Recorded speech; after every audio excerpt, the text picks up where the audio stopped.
বন্ধুরা, হুগলি আমি আজকে বলছি যে হুগলি জেলার বাঁশবেড়িয়ার হংসেশ্বরী কালী মন্দির, এটি বিখ্যাত কালী মন্দির।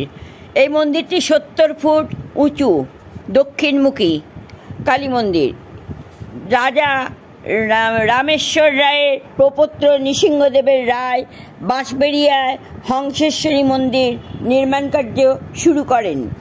তারপর উনি এটা নির্মাণটা পুরো করে যেতে পারেননি। 1814 খ্রিস্টাব্দে নৃসিংহদেবের দ্বিতীয় স্ত্রী রানী শঙ্করী দেবী এটি অসম্পূর্ণ কাজটি সম্পন্ন করেন। 5 তলা মন্দিরটির 8 কোণে 8টি, মধ্যস্থলে 4টি, কেন্দ্রস্থলে 1টি, মোট 13টি চূড়া রয়েছে। মধ্যস্থলে চূড়ার নিচের দিকে একটি সাদা রঙের শিবলিঙ্গ রয়েছে। প্রত্যেক চূড়ার উঁচু দিকটা মোচাকৃতি পদ্ম কোরকরূপী দেখতে।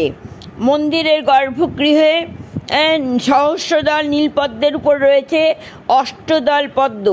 মহাকালের হৃদয় থেকে উঠে আসা দ্বাদশ